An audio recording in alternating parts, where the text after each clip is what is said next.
Dans cet épisode, je vais vous parler de pourquoi les Chinois ne disent pas bonjour, merci ou au revoir lorsque l'on achète dans leur magasin d'alimentation. Je réponds à vos questions en vous présentant la Chine et le chinois tels que je les vois et tels que je les vis. Bienvenue dans la Chine, le chinois, comment c'est vraiment.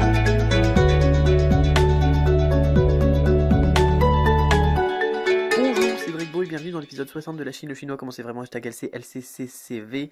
Alors, j'ai une question aujourd'hui de Nancy, je vous en parlais hier, qui me dit: Bonjour Cédric, je suis depuis peu tes vidéos et tes podcasts et je suis passionné de la Corée du Sud pour ma part.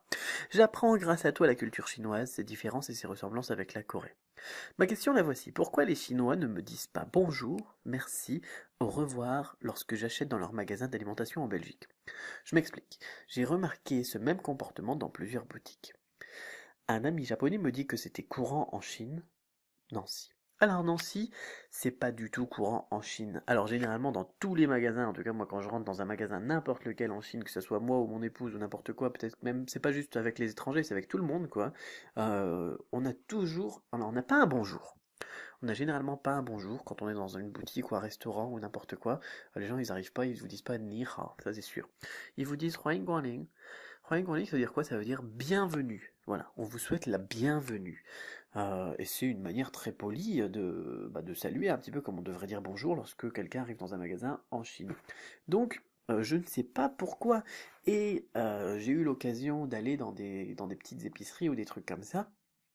Et les gens ils disaient bonjour, que ça soit en France, en Belgique, ou en Chine bien évidemment. Donc je sais pas pourquoi, est-ce que, en plus toi tu dis que c'est dans plusieurs boutiques, je sais pas pourquoi est-ce que les gens ne te disent pas bonjour. Et c'est pareil pour le au revoir. Généralement, les gens quand on s'en va d'un magasin en Chine, ils nous disent Xie xie guang lin xin man zhou, c'est-à-dire merci de votre visite, repartez doucement. On dit repartez doucement, marchez doucement, prenez votre temps. Comme on dit manger doucement pour dire bon appétit, ça c'est aussi donc typique de la culture chinoise. Donc on a l'équivalent du bonjour au revoir, et j'ai déjà eu l'occasion de voir ça aussi en France, en Occident, et en Belgique lorsque j'étais pour ma part à Bruxelles. Alors je sais pas où est-ce que tu es en Belgique.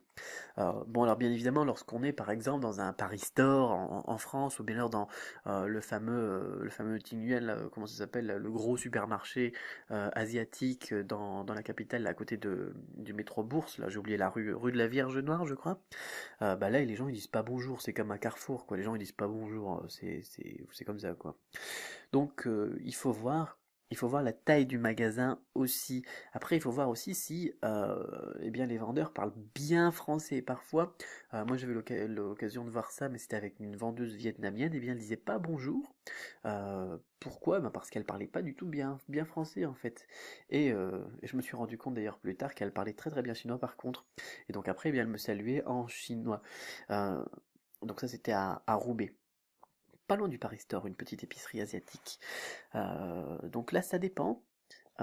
Ça va dépendre donc de beaucoup de choses. Est-ce que ce sont vraiment des Chinois? Est-ce que ils savent? En plus, en Belgique, si tu es à Bruxelles, par exemple, ça peut poser problème parce que c'est très multiculturel à Bruxelles. Donc on ne sait pas si on va dire bonjour. Bon, je sais pas. Euh, si t'es pas à Bruxelles, là, la question ne se pose pas. Donc, il faudrait peut-être cette précision. Mais c'est dans la culture, en tout cas. Et ce que ton ami japonais, par exemple, t'a dit sur la Chine, on salue quand les gens rentrent dans le magasin et on salue quand les gens ils s'en vont du magasin, ça c'est certain. Un truc par contre qui se fait pas en Chine, c'est de dire merci. Le merci est utilisé avec parcimonie, j'ai envie de dire. C'est un joli terme, c'est parcimonie. C'est-à-dire que on l'utilise vraiment quand on veut remercier quelqu'un, quand il y a quelque chose d'important. Si par exemple les gens ils vous rendent votre monnaie en France, les gens ils vous rendent votre monnaie, les gens, les autres, eh bien euh, ils disent merci. Voilà, moi j'ai déjà eu l'occasion de voir plein de gens à Auchan, quand la vendeuse elle leur rend leur monnaie, ils disent merci. Non seulement ils viennent de payer 200 € pour leur course, mais en plus ils disent merci parce que on leur a rendu leur monnaie. Heureusement qu'on leur rend leur monnaie. Non, en Chine c'est un échange de valeurs, on est sur une relation d'égalité. Dire merci, ça impliquerait une relation, un déséquilibre. Donc cette anecdote de rendre la monnaie, c'est vraiment, ça explique bien ça. Je t'ai donné de l'argent, toi tu m'as donné ma marchandise, il n'y a personne qui doit dire merci. Ou au pire, ça serait le vendeur qui devrait dire merci.